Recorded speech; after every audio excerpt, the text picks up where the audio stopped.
یہ پڑھا تھا پچھلے سبق میں یہ پڑھا تھا کہ امام ابو منصور ماتریدی رحمہ اللہ کا مذہب یہ ہے کہ اللہ تعالیٰ جو چیزوں کو پیدا کرتے ہیں ان میں ایسی چیزیں ایسی خاصیت رکھ دیتے ہیں کہ وہ چیزیں دوسرے پر اثر انداز ہوتی ہیں۔ مثلا آگ کے اندر اللہ تعالیٰ نے یہ صفت رکھ دی کہ وہ جلانے پر اثر انداز ہوتی ہے،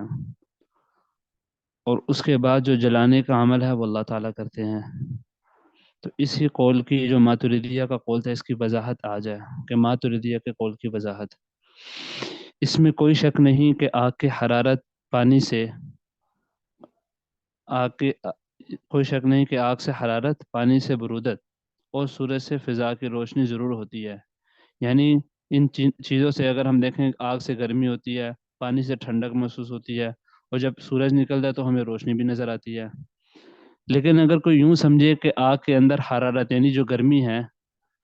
اور جو پانی برودت کا، اور سورج فضا کی روشنی کا موجد اور خالق ہے، یعنی یہ جو چیزیں ہیں یہ سورج کی میں جو روشنی خود پیدا کر رہا ہے، آگ کے اندر سے جو گرمی ہے وہ آگ ہی پیدا کر رہی ہے، اور پانی کی جو ٹھنڈک ہے وہ پانی پیدا کر رہا ہے، اور خدا تعالیٰ نے ان اشیاء کو قدرت عطا فرما دی ہے، یعنی کہ اللہ تعالیٰ نے ان کو قدرت دے دی ہے۔ اب یہ چیزیں یہ سب کچھ خود پیدا کر رہی ہیں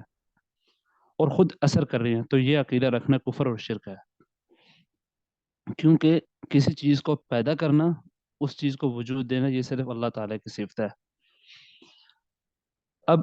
دوسری چیز یہ ہے کہ اب ہم یہ جو پیچھے بات پڑھی ہے کہ اشیاء کسی میں اثر کرتی ہیں، تو وہ کس طرح ہوتی ہے؟ تو یہ بتا رہے اشیاء میں تاثیر کس طرح اثر کرتی ہے۔ انسان جب کوئی فعل کرتا ہے، یعنی کہ جب انسان کوئی کام کرتا ہے، تو اپنی ذات میں موجود قدرت کو اس فعل کو کرنے کی طرف متوجہ کر دیتا ہے۔ یعنی مثلا جب بندہ کوئی بھی کام کرنا چاہتا ہے، مثلا میں نے پانی پینا ہے، تو پانی پینے کی طرف میرے اندر اللہ تعالیٰ نے یہ قدرت رکھی ہے کہ میں جاؤں اور پانی پیوں، تو جو اللہ تعالیٰ نے میرے اندر قدرت رکھی ہے، میں اس قدرت کو استعمال کرتا ہوں کس طرف؟ وہ کام کرنے کے لیے۔ اب پھر اللہ تعالیٰ اپنی صفت قدرت اور صفت تکوین سے اس فعل کو پیدا کر دیتے ہیں۔ مثال کے طور پہ میں نے اپنی قدرت لگائی اور پانی پی لیا، اب پانی پینے کے بعد جو پیاس بجھائی ہے، اس فعل کو اللہ تعالیٰ نے پیدا کر دیا۔ اسی طرح اللہ تعالیٰ نے آگ میں کپڑا جلانے کی تاثیر رکھی ہے۔ آگ جب کپڑے کو چھوتی ہے تو آگ میں جلانے کی صفت اور تاثیر کپڑے کو جلانے کی طرف متوجہ ہوتی ہے۔ یعنی آگ کے اندر صفت تو یہ ہے کہ وہ جلاتی ہے، اور اس کی تاثیر یعنی اس کا اثر کیا ہوتا ہے کہ وہ کپڑا جل جاتا ہے۔ تو جب آگ کسی کپڑے کو چھوتی ہے تو یہ اس کپڑے کی طرف اتنا کام تو ہوتا ہے، لیکن اس کے بعد جو یہ چیز آگ کا جلانا اور اس کپڑے کا جل جانا، یہ جو جلنا اور جلانے والا فعل ہے، یہ اللہ تعالیٰ پیدا کرتے ہیں۔ اب یہ جو ماتریدیہ کا قول کی مکمل وضاحت آگے، اس کے آگے دلائل ہیں۔ علامہ نصف رحمہ اللہ فرماتے ہیں، ٹھیک، تو پہلی دلیل یہ ہے کہ سماعت وہ قوت ہے جو اس عصبی تار میں رکھی گئی ہے، جو کان کے سوراخ کی گہرائی میں بچھی ہوئی ہے۔ یعنی ہر بندہ کے اندر اللہ تعالیٰ نے یہ قدرت، یہ طاقت رکھی ہے کہ وہ سنتا ہے۔ اب تار کے اندر ایک، آپ یوں کہہ لیں، ایک پٹھا ایسا ہے بچھا ہوا ہے کہ کان کی گہرائی میں ہے، کہ جس کے ذریعے سے وہ آواز اس تک پہنچتی ہے اور وہ سنتا ہے۔ اب اس عصبی تار کے سبب، یعنی اس کی وجہ سے آواز کو اس ہوا کے ذریعے سے سنا جاتا ہے، جو آواز کی کیفیت سے متکیف ہو کر کان کے سوراخ میں پہنچتی ہے۔ یعنی اس کا مطلب یہ ہے کہ کوئی بندہ، اب کوئی بندے نے کوئی بات کی ہے، تو اب جو اس کی آواز اس کے منہ سے نکلی ہے اور دوسرے کے کان میں جاری ہے، تو یہ ہوا کے اندر ہے۔ اب ہوا ایسی ہے کہ یہ آواز کو لے کے اس کے جو کان میں بچھا ہوا اللہ تعالیٰ نے جو پٹھا ہے اس کو بچھایا ہے، اس تک پہنچتی ہے، اور جو ہوا ہے یہ آواز کے ساتھ ملی ہوتی ہے۔ تو اب ایسی ہوا کے وہاں پہنچنے پر اللہ تعالیٰ کی عادت یہ ہے، عادت کا مطلب یہ ہے کہ عام طور سے اللہ تعالیٰ ایسے ہی کرتے ہیں کہ اس بندے کے اندر اس اس ہوا کے اندر جو آواز ہے اس کو سننے کی طاقت پیدا کر دیتے ہیں۔ تو اب جو اس بندے نے آواز آئی ہے یہ سارا عمل ہوا، اس کے بعد جو سننا ہے اس کو اللہ تعالیٰ نے پیدا کیا۔ غرض آواز کی سماعت کے خلق و ایجاد تو اللہ تعالیٰ کرتے ہیں، البتہ آواز کی کیفیت والی ہوا، یعنی کہ وہ ہوا جو آواز کے ساتھ ملی ہوتی ہے، اس کا کان کے سوراخ میں پہنچنا سماعت کا سبب ہے۔ یعنی کہ جو بندے کے سننے کے جو ذریعہ ہے، سبب وہ کیا ہے؟ وہ یہ ہے کہ اس ہوا کا کان تک آنا، لیکن اس کا کان تک آنا یہ صرف سبب ہے۔ اس کی دلیل یہ ہے کہ ہم سماعت کو اس کے سبب کے ساتھ گھومتا پاتے ہیں۔ ہم لوگ عام طور پہ دیکھتے ہیں کہ بھی اگر سبب ہے یعنی آواز کی کیفیت والی ہوا کان میں سوراخ ہے تو سماعت ہے، اگر نہیں ہے تو سماعت بھی نہیں ہے۔ یعنی کہ جب کوئی بندہ بولتا ہے، کسی کی آواز ہے وہ کان میں آتی ہے تو ہی سماعت ہوتی ہے نا، اگر کچھ نہ بول رہا ہے بالکل سناٹا تو کوئی سماعت بھی نہیں ہوگی۔ علامہ نصف رحمہ اللہ کی یہ بات ہمارے اور نشری حضرات کے نظریے کی تردید ہے، جو کہتے ہیں کہ مذکور سبب کے اثر کے بغیر محض اللہ تعالیٰ کے پیدا کرنے سے سماعت حاصل ہوتی ہے۔ یعنی ہم نے جو پیچھے امام مشہد رحمہ اللہ کا وہ جو مذہب پڑھ چکے ہیں کہ اللہ تعالیٰ نے بس چیزوں میں اثر تو رکھا ہے لیکن ان کا کچھ بھی کام نہیں ہے، بس اللہ تعالیٰ خود ہی سب کچھ پیدا کرتے ہیں، وہ سبب کا کوئی اثر نہیں ہے۔ تو یہ جو امام نصیب رحمہ اللہ نے بتایا، ان کی اس دلیل کے مطابق ان کے نظریہ کا رد ہو گیا، یعنی کہ ان کو اللہ تعالیٰ نے سبب کے درجے میں رکھا ہے کہ ان کا کچھ نہ کچھ اثر ہوتا ہے، اگرچہ وہ اثر بھی اللہ تعالیٰ نے رکھا ہے۔ یہ حضرات یہاں اچھا، اور یہ جو امام مشری وغیرہ رحمہ اللہ، یہ حضرات کہتے ہیں کہ اگر صبح کی روشنی سورج سے نہیں ہوتی ہے، اور روشنی کی جو شعاؤں جو روشنی ہے اور بندہ جو دیکھتا ہے اس کی، یہ شعاؤں سے نہیں ہوتی بلکہ ہر چیز بغیر کسی سبب کے اللہ تعالیٰ کے پیدا کرنے سے ہوتی ہے۔ لیکن ہم یہ کہتے ہیں کہ اللہ تعالیٰ نے انہی چیزوں کے اللہ تعالیٰ نے ان چیزوں میں یہ سبب اور خاصیت رکھی ہے جس کی وجہ سے ہوتا ہے۔ ہم ماتریدیہ کہتے ہیں کہ اللہ تعالیٰ کا پیدا کرنا سلسلہ اسباب کو باطل نہیں کرتا ہے۔ جو اللہ تعالیٰ کی عادت جاری ہے، اس کا مطلب یہ ہے کہ اللہ تعالیٰ عام طور سے جب کسی شے کو پیدا کرتے ہیں، مثلا سیرابی کو پیدا کرتے ہیں، تو ٹھنڈا پانی پینے کے وقت پیدا کرتے ہیں یا ٹھنڈا پانی کو اعلیٰ بذریعہ بنا کر کرتے ہیں۔ یہ بات کہ اللہ تعالیٰ ٹھنڈے پانی کے اثر کا کچھ لحاظ نہیں کرتے، ایسا نہیں ہے۔ یعنی کہ کوئی بندہ ٹھنڈا پانی پیتا ہے نا، تو اللہ تعالیٰ اس کو آلے کے طور پہ یعنی کہ ذریعہ ایک بنا رہے ہیں، اللہ تعالیٰ اس کو ذریعہ بنا رہے ہیں اس کی پیاس کے بجھنے کا۔ یہ نہیں ہے کہ اللہ تعالیٰ کہہ رہے ہیں اس کا کوئی اثر کچھ دخل ہے ہی نہیں، اور وہ جو اثر بنایا جو ذریعہ بنایا وہ اللہ تعالیٰ نے نہیں بنایا۔ اب اس کے بعد اہل سنت کا آپس میں تھوڑا اختلاف ہے، وہ کیا ہے کہ پہلا تو یہ ہے کہ جو ہے آگے ترجمہ، اللہ تعالیٰ جو مسبب یعنی فعل کو پیدا کرتے ہیں وہ سبب کو اعلیٰ بنا کر کرتے ہیں، یہ سبب کی محض موجودگی میں کرتے ہیں۔ یعنی یہ دو قول ہیں، ایک تو یہ ہے کہ اللہ جب کوئی کام کوئی فعل مثلا جلنا جلانا یا پیاس کا بجھنا، یہ سارے افعال ہیں یعنی کام ہے، تو کوئی بھی کام ہوتا ہے تو اس میں دو صورتیں ہیں، یعنی کہ اب وہ جو اللہ تعالیٰ نے سبب ہے یعنی کہ پانی ٹھنڈا پانی پینا، کیا اس کو یہاں پہ سبب بنایا ہے ذریعہ بنایا ہے، یا وہ سبب بس ادھر اپنی جگہ پہ ہے لیکن وہ کام ہو گیا۔ تو پہلا جو قول ہے کہ یعنی کہ اللہ تعالیٰ اس چیز سبب کو جو اس فعل کے کرنے کا آلہ بناتے ہیں، یہ قول امام غزالی اور امام محی الدین ابن عربی رحمہ اللہ کا اختیار کرتا ہے۔ ابن عربی رحمہ اللہ نے اس کو اپنی کتاب فتوحات مکیہ کے بعض مقام میں ذکر کیا ہے۔ ان کی دلیل قرآن پاک کی آیت ہے، قاتلوہم یعذبہم اللہ بایدیکم، یعنی تم کافروں سے جنگ کرو، اللہ تعالیٰ ان کو یعنی ان کافروں کو تمہارے ہاتھوں عذاب دیں گے۔ اب یہاں پہ اللہ یہاں کیا کہا، اللہ تعالیٰ ان کو تمہارے ہاتھوں عذاب دیں گے۔ اس آیت سے ظاہر ہوا کہ اللہ تعالیٰ نے کافروں کو عذاب دینے کے لیے مسلمانوں کو آلہ اور سبب بنایا ہے، کہ اللہ تعالیٰ کہہ رہے ہیں تمہارے ہاتھوں سے کریں گے، تو گویا کہ اللہ تعالیٰ نے ذریعہ بنایا مسلمانوں کو کس چیز کا، عذاب، ان کا عذاب دینے کا۔ یہ الگ بات ہے کہ اللہ تعالیٰ کو اس کے بغیر بھی اختیار ہے، لیکن یہاں عام طور سے جو اللہ تعالیٰ کی عادت ہے وہ کیا ہے وہ بیان کر رہے ہیں کس طرح ہوتا ہے۔ دوسرا قول امام مشری رحمہ اللہ کا ہے، اس کا مطلب یہ ہے کہ ہر ممکن کہ اللہ تعالیٰ کی طرف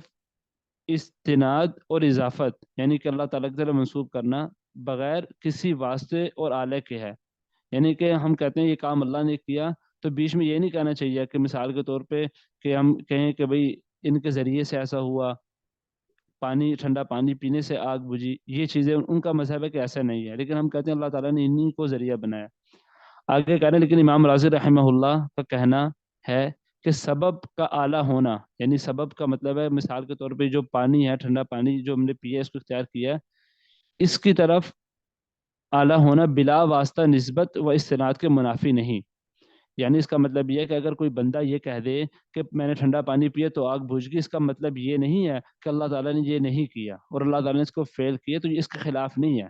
کہ اگر کوئی بندہ کہتا ہے کہ میں پانی پیا اور ٹھنڈے پانی سے میری آگ بجھ گئی ہے، تو اس کا مطلب یہ نہیں ہے کہ وہ کہہ رہا ہے کہ اللہ تعالیٰ نے نہیں کیا یہ۔ آگے حجت اللہ البالغہ میں شاہ ولی اللہ رحمہ اللہ لکھتے ہیں ترجمہ: جان لو کہ اللہ تعالیٰ کے بعض افعال کا ترتب کسی نہ کسی طریقے سے عالم میں ودیعت شدہ قوتوں پر ہوتا ہے، نقلی اور عقلی دلائل دونوں ہی اس پر دلالت کرتے ہیں۔ یعنی کہہ رہے ہیں دنیا میں جو بھی کام ہوتے ہیں نا، اللہ تعالیٰ نے دنیا میں ان کاموں کا، یعنی جو وہ کام ہوتے ہیں ان کاموں کا کسی نہ کسی چیز کے اندر نہ کوئی قوت، کوئی اثر رکھے ہوئے ہیں۔ آگے اس کے دلائل آ جائیں گے۔ نقلی دلائل یہ کہ آپ رسول اللہ صلی اللہ علیہ وسلم نے فرمایا اللہ تعالیٰ نے آدم علیہ السلام کو ایک مشت مٹی سے پیدا کیا جو پوری زمین سے لی گئی تھی، تو ان کی اولاد اسی کے مطابق پیدا ہوئی، کوئی سرخ یعنی گندمی رنگ کا ہے، کوئی سفید ہے، کوئی کالا ہے، اور کوئی درمیانے رنگ کا ہے، اور کوئی نرم طبیعت کا ہے تو کوئی سخت طبیعت کا، کوئی بری طبیعت والا ہے تو کوئی اچھی طبیعت والا۔ اب یہ مثال دیا، اس کا مطلب یہ ہوا کہ اللہ تعالیٰ نے حضرت آدم علیہ السلام کو پیدا کیا، لیکن اس کے لیے کیا چیز اختیار کی؟ مٹی کا ایک مشت مٹی دی اس کے ذریعے سے۔ اگرچہ اللہ تعالیٰ کو قدرت ان سب چیزوں کے ہے کہ اللہ تعالیٰ بغیر مٹی کے، بغیر کسی چیز کے پیدا کر دیتے ہیں، لیکن اللہ تعالیٰ نے یہاں ایک آلے کو سبب بنایا اور اس کے اندر یہ قوت رکھی، اور پھر اس کے بعد جو پیدا ہونے کا عمل خود کیا۔ نمبر 2، حضرت عبداللہ بن سلام رضی اللہ عنہ رسول اللہ صلی اللہ علیہ وسلم سے پوچھا کہ کیا چیز ہے جو بچے کو اس کے باپ کی طرف یا اس کی ماں کی طرف کھینچتی ہے اور اس کے باپ کے مشابہ کر دیتی ہے؟ یعنی ہم دیکھتے ہیں عام طور پہ بچہ کبھی اپنی ماں پہ جاتا ہے، کبھی اپنے باپ پہ جاتا ہے۔ آپ صلی اللہ علیہ وسلم نے فرمایا کہ جب مرد کا نطفہ عورت کے نطفے پر سبقت کر جائے، یعنی اور اس کے جینز عورت کے جینز پر غالب آ جائے، تو بچہ مرد کے مشابہ ہو جاتا ہے، اور اگر عورت کا نطفہ سبقت کر جائے اور اس کے جینز مرد کے جینز پر غالب آ جائے تو بچہ ماں کے مشابہ ہو جاتا ہے۔ تو اب ماں باپ کے اللہ تعالیٰ جیسے چاہے پیدا کرے، لیکن اللہ تعالیٰ نے کچھ چیزوں میں اثر ہی ایسا رکھ دیا، دنیا میں چیزوں میں ایسی قوت رکھ دی کہ جب یہ چیزیں دیکھیں گے کہ مرد کی غالب آ جائیں گی تو وہ بچہ جو ہے وہ اپنے باپ کی طرف مشابہت اختیار کر لے گا۔ اب عقلی دلیل اس کی یہ ہے کہ کوئی بھی شخص کسی کے قتل کیے جانے کی استناد، یعنی اس کی نسبت تلوار مارنے یا زہر کھانے کی طرف کرنے میں کوئی شک نہیں کرتا۔ یعنی مثال کے طور پہ کوئی بندے کو زہر دیا گیا، وہ مر گیا، تو عام طور پہ دنیا میں لوگ کیا کہتے ہیں کہ بھئی اس نے زہر کھایا اور مر گیا، زہر کی وجہ سے یہ مر گیا۔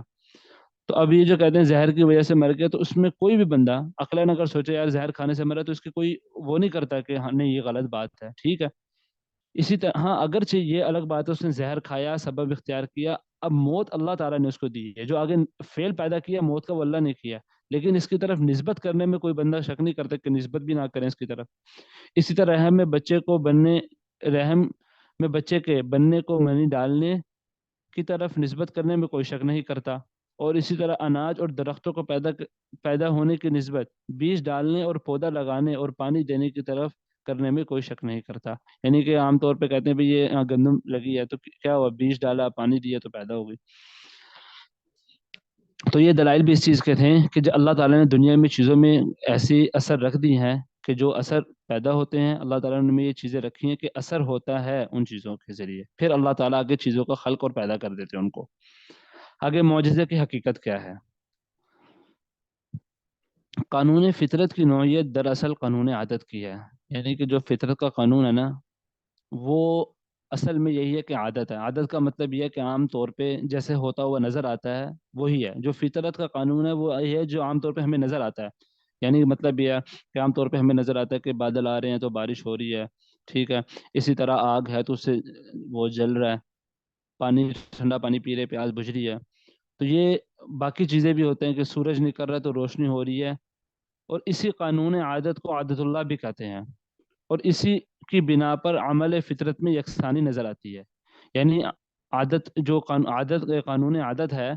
اللہ تعالیٰ کے عادت اللہ بھی کہتے ہیں، یعنی کہ اللہ تعالیٰ کی عادت کا مطلب یہ ہے کہ عام طور سے ایسا ہی ہوتا ہے، عام طور سے کہ اللہ تعالیٰ کا نظام ایک چلتا ہوا نظر آ رہا ہے۔ تو جو عادت اللہ کا مطلب ہے کہ اللہ تعالیٰ کی عام عادت ایسے ہی ہے کہ بادل آئیں گے، بارش ہو جائے گی، آگ سے وہ کیا نام ہے، آگ جلا دے گی چیز کو۔ تو اسی وجہ سے فطرت میں یکسانی نظر آتی ہے، یعنی کہ ہم دیکھتے ہیں روزانہ ایک جیسا چلا ہوا آ رہا ہے، سورج نکل رہا ہے تو روشنی ہو رہی ہے، گرمی کا موسم آ رہا ہے پھر سردی آ رہی ہے، تو ایک اللہ یہ جو فطرت کا عمل ہے اس میں یکسانی نظر آتی ہے۔ ان قوانین عادت کا منشا اندھے بہرے بے علم اور بے اختیار مادہ میٹر کا اٹل و وجوب و لزوم نہیں ہے،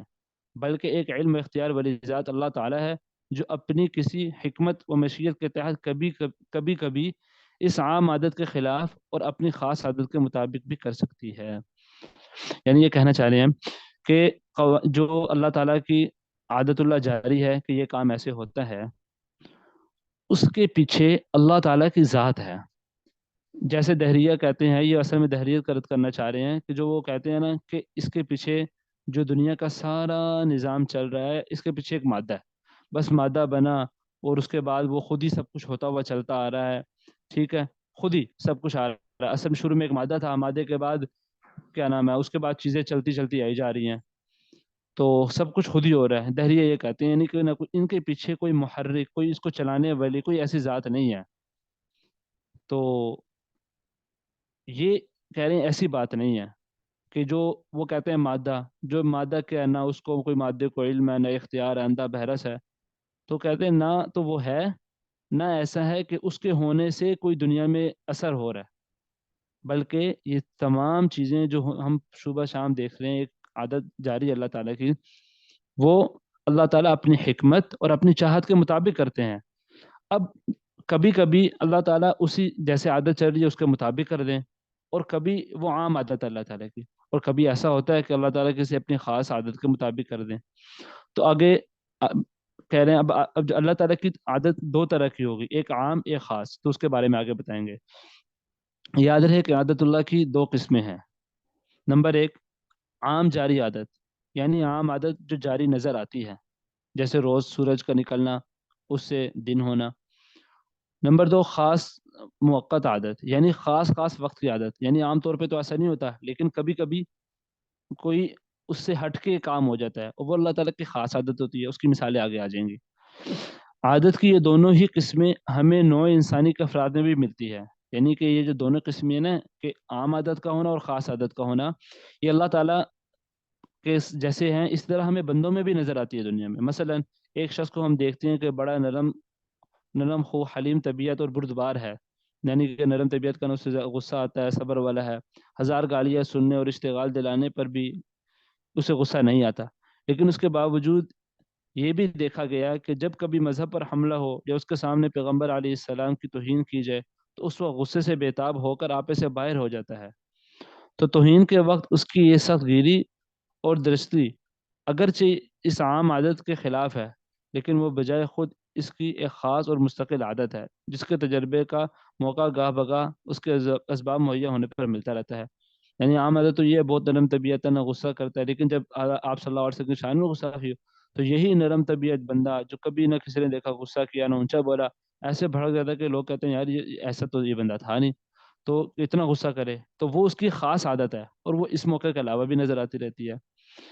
اب جس چیز کو معجزہ کہتے ہیں، آگے یہ بات پیچھے چل رہی تھی کہ معجزہ کی حقیقت کیا ہے، تو اب وہ بتا رہے ہیں کہ اب جس چیز کو معجزہ کہتے ہیں وہ بھی اللہ تعالیٰ کا ایک فعل ہے، جو اس کی عام عادت کے گو خلاف ہے مگر خاص عادت کے خلاف نہیں ہوتا، بلکہ اس کے موافق ہوتا ہے، کیونکہ خاص اوقات میں مخصوص مصالح یعنی کسی مصلحت کی وجہ سے کی بنا پر عادت کو چھوڑ کر خوارق و معجزات کو ظاہر کرنا، یہ بھی اللہ تعالیٰ کی ایک خاص عادت ہے۔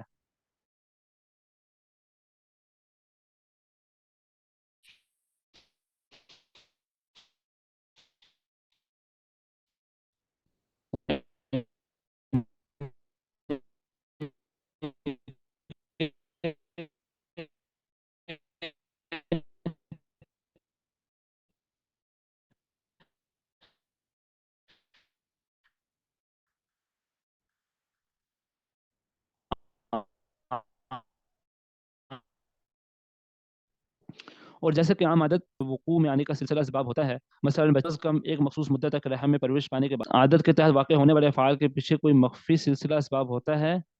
یا وہ کسی بھی سلسلہ اسباب سے خالی ہوتے ہیں۔ اب عام عادت تو ہم دیکھتے ہیں کہ دنیا میں جب بھی کوئی کام ہو رہا ہے تو اس کے عام طور پہ کوئی نہ کوئی ہم نے پیچھے پڑا کوئی سبب ہوتا ہے، اللہ تعالیٰ سبب کو میں یہ تاثیر رکھ دیتے ہیں، اس کے بعد وہ کام وجود میں آ جاتا ہے۔ لیکن یہ جو اللہ تعالیٰ کے خاص اسباب ہیں، مثلا معجزات وغیرہ جو خلاف عادت ہوتے ہیں، تو کیا اس کے پیچھے بھی کوئی سبب ہوتا ہے یا کوئی سبب نہیں ہوتا، صرف بس اللہ کا حکم ہوتا ہے، سبب کوئی نہیں ہوتا؟ تو اس بارے میں قرآن و حدیث کی کہہ رہے ہیں کوئی تصریح نہیں ہے کہ کیا اس کے پیچھے کوئی سبب ہوتا ہے یا نہیں ہوتا، کوئی تصریح نہیں ہے، لیکن دونوں باتوں کا احتمال ہے۔ تو کس طرح کہ حضرت موسیٰ علیہ الصلوۃ والسلام نے اپنی لاٹھی عصا مارنے سے دریا کا پھٹ جانا، کہ حضرت موسیٰ علیہ الصلوۃ والسلام نے دریا پہ اپنی لاٹھی ماری، دریا کے اندر راستے بن گئے اور دریا کا پانی رک گئے، راستے بن گئے۔ تو اب دریا کا پھٹ جانا اور پانی کا دو پہاڑوں کی طرح کھڑے ہو جانا، اس میں اس کا بھی احتمال ہے کہ اللہ تعالیٰ کے حکم سے فرشتوں نے اپنے عظیم الشان پروں سے پانی کو روک لیا ہو، اور اس کا بھی احتمال ہے کہ اللہ تعالیٰ نے پانی میں بہنے کی جو خصوصیت رکھی ہے انہوں نے اس پانی سے وہ خاصیت سلب کر لی ہو۔ تو دونوں چیزوں کا احتمال ہو گیا کہ یا تو اللہ تعالیٰ نے کوئی سبب اختیار کیا، وہ کیا کہ فرشتوں کو حکم دیا کہ اس کو روک لو، یا یہ ہے کہ اس کے اندر جو خاصیت تھی اس کی بہنے کی وہ ختم کر لی، تو جو براہ راست اللہ تعالیٰ کا وہ حکم سے وہ رک گیا۔ حضرت ابراہیم علیہ الصلوۃ والسلام کو جس آگ میں ڈالا گیا تو اور آگ نے حضرت ابراہیم علیہ الصلوۃ والسلام کو نہیں جلایا، تو اس میں یہ بھی احتمال ہے کہ اللہ تعالیٰ نے اس کی تپش اور جلانے کی خاصیت سلب کر لی ہو، اور یہ بھی احتمال ہے کہ اللہ تعالیٰ کے حکم سے کسی فرشتے کی ٹھنڈی سانس نے اس آگ کی تپش کو ختم کر دیا ہو۔ تو دونوں احتمال ہوتے ہیں کہ اللہ تعالیٰ نے کسی سبب کو اختیار کیا ہو یا سبب کے اختیار کیے بغیر وہ کام کر لیا ہو۔ غرض کسی فعل میں دونوں احتمال ہوں یا کسی میں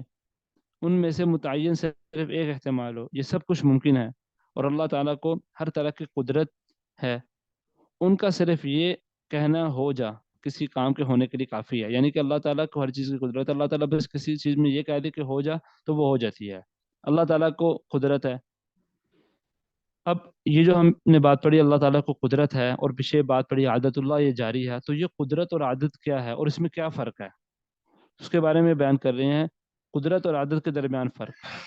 ایک ہے کام کی قدرت یعنی کر سکنا، یعنی میں کہتا ہوں یہ میں کام کر سکتا ہوں، میں پانی اٹھا سکتا ہوں، میں یہ کام کر سکتا ہوں، تو اس کا مطلب یہ ہے کہ میں کہہ رہا ہوں مجھے قدرت ہے اس کام کی۔ ایک ہے اس کی عادت یعنی کرتے رہنا، یہ دونوں الگ الگ چیزیں ہیں۔ کرتے رہنے کا مطلب یہ ہے کہ عادت تو یہ ہے کہ سورج نکلے گا روشنی ہوگی، یہ چلتا ہوا آ رہا ہے، اور جو بندے کی عادت کا مطلب یہ ہوتا ہے کہ وہ بندہ وہ چیز اس کو مسلسل کرتا ہے، لیکن قدرت کا مطلب یہ ہوتا ہے کہ کر سک رہا، ضروری نہیں کہ وہ ابھی ہر وقت وہ کر بھی رہا ہو۔ ہر انسان اپنے تئیں محسوس کرتا ہے، یعنی خود محسوس کرتا ہے کہ خورد و نوش، کھانا پینا، لباس سواری اور معاشرت کے متعلق جو امور اس کی عادت میں داخل ہیں وہ اس کے خلاف پر بھی قادر ہے، گو ان کے خلاف العمل کرنا اس کی عادت میں داخل نہیں۔ اسی طرح جو لوگ خدا کی ہستی اور ان کی قدرت کے قائل ہیں ان کو لامحالہ ضرور یہ تسلیم کرنا پڑا ہے کہ خدا کی قدرت اور عادت یہ دونوں ایک دوسرے سے بالکل ممتاز اور جدا ہیں، الگ الگ ہیں۔ ضروری نہیں کہ جو کچھ خدا کر سکتا ہے وہ سب کچھ کر ڈالے، یعنی اللہ تعالیٰ کو تو ہر چیز پہ قدرت ہے، جو چیزیں ہیں اللہ تعالیٰ سب کچھ کر سکتے ہیں، تو کیا جن جن چیزوں پہ قدرت اللہ تعالیٰ کو ہے وہ سب کچھ اللہ تعالیٰ کریں بھی؟ ایسا ضروری نہیں ہے، اور جو کر ڈالے اس کو بار بار کریں اور ہمیشہ کرتا رہے یہ بھی ضروری نہیں ہے، یعنی اللہ تعالیٰ کی عادت ہے جو عام کیا نام ہے جو کام اللہ تعالیٰ نے کر دیا، اب اس کو بار بار بھی کرے یہ بھی اللہ تعالیٰ کے لیے ضروری نہیں ہے، یعنی کہ دونوں چیزیں ہیں۔ ایک ہے قدرت یہ ہے کسی چیز کو کر سکنا، اب اللہ تعالیٰ کا کسی چیز کو کر سکتے ہیں تو ضروری نہیں کہ اس کو کریں بھی، اور ایک یہ کہ اللہ تعالیٰ کسی کی چیز پہ قدرت ہے اور اس کو کر دیں تو یہ بھی ضروری نہیں کہ اس کو بار بار کریں۔ ہم قادر مطلق کی یہ عادت یعنی اللہ تعالیٰ کی یہ عادت برابر دیکھتے چلے آئے ہیں کہ وہ بچے کو رحم مادر سے نکالتا ہے، یعنی ماں کے رحم سے بچہ نکالتا ہے، پھر بتدریج پرورش کرتا ہے۔ چنانچہ ہم میں سے کسی نے نہیں دیکھا کہ کوئی جوان آسمان سے یوں ہی آسمان سے گرا دیا گیا ہو، یا زمین سے اگ آیا ہو، مگر اس کے باوجود ہم یقین رکھتے ہیں کہ اس کی عام جاری عادت کے خلاف، یعنی عام جاری عادت جو یہ ہے کہ اللہ تعالیٰ نے رحم اور نطفے کے توسط سے پیدا کیا، تو اس کے بغیر بھی اللہ تعالیٰ کر سکتے ہیں. تو اس کی عام جاری عادت کے خلاف رحم اور نطفے کے توسط، یعنی اس کے ذریعے کے بغیر انسان کو پیدا کرنا اللہ خدا کی قدرت میں شامل ہے. آخر ابتدائی آفرینش میں، یعنی کہ جب جو عالم میں موجودات ہیں، دنیا میں جو چیزیں موجودات ہیں، جب پہلے شروع میں جب پیدا کی ہیں اللہ تعالیٰ نے، اس میں انسان بھی آدم علیہ الصلوۃ والسلام کو بھی پیدا کیا. جب انسان پیدا کیا گیا تو یقیناً اس کی کیفیت اس متعارف طریقے، یعنی کہ جو ہمارے ہاں مشہور طریقہ جو ابھی پیچھے بیان ہوا کہ جس طرح بچہ پیدا ہوتا ہے، تو اس سے بالکل مختلف تھی. حضرت آدم علیہ الصلوۃ والسلام کو ایسا نہیں پیدا کیا گیا کہ پہلے وہ کوئی ماں کے رحم میں رہتا پھر یہ میاں بیوی کا اس طرح ہوتا. یہ اس طریقے کے مطابق نہیں، وہ بالکل الگ تھا. اور تمام اقوام و ملل کو تسلیم کرنا پڑا ہے کہ اس وقت ایک یا متعدد انسان بغیر ازدواجی وسائل، یعنی میاں بیوی کے جو تعلق ہوتے ہیں اس کے بغیر، اور موجودہ قانون تناسل کے، یعنی کہ جو عام دنیا میں آج چل رہا ہے کہ جیسے اولاد ہوتی ہے، اس کے بغیر اللہ تعالیٰ کی قدرت اور ارادے سے وہ جوان جوان پیدا ہوئے. تو اس کا مطلب کیا ہوا کہ اللہ تعالیٰ کی قدرت تو ہے، اور اللہ تعالیٰ نے ان کو اپنی قدرت سے پیدا کیا، لیکن یہ بھی ضروری نہیں کہ اللہ تعالیٰ بار بار پیدا کرے. جو شخص یہ سب کچھ تسلیم کرتا ہے قطعاً حق نہیں رکھتا کہ قادر کہ وہ اس کے بعد قادر مطلق کو، یعنی اللہ تعالیٰ کو ظاہری سلسلہ اسباب میں ایسا جکڑ بند کر دے کہ خواہ کیسی ہی مصلحت، حکمت اور مصلحت کا تقاضا ہو، مگر وہ ایک منٹ کے لیے ان اسباب کے سلسلے سے علیحدہ ہو کر کوئی بھی کام کرنے سے عاجز اور مجبور ٹھہرے. ایسا نہیں ہے. یعنی کہ اللہ تعالیٰ کو قدرت تو ہے، اب اس کے بعد اللہ تعالیٰ نے دنیا میں ایک سلسلہ رکھ دیا کہ کوئی سبب پیدا ہوتا ہے، جس طرح ہم نے یہ بچے کا پیدائش کا ایک سبب ہے دنیا میں، اس کے بعد بچہ پیدا ہوتا ہے. تو کوئی بندہ یہ کہہ دے کہ اللہ تعالیٰ اس کے بغیر کر ہی نہیں سکتے ہیں، یا اس میں مصلحت ایسی ہے کہ اللہ تعالیٰ بس اسی طرح ہی کریں گے، یہ ضروری نہیں ہے. اور اللہ تعالیٰ اس سے عاجز ہیں کہ اس کے بغیر پیدا نہ کریں، ایسا نہیں ہے. بلکہ اللہ تعالیٰ نے جیسے دنیا میں اسباب اور جیسے اللہ تعالیٰ کی عادت جاری ہے، اس کے خلاف بھی پیدا کرنے پہ اللہ تعالیٰ قادر ہیں.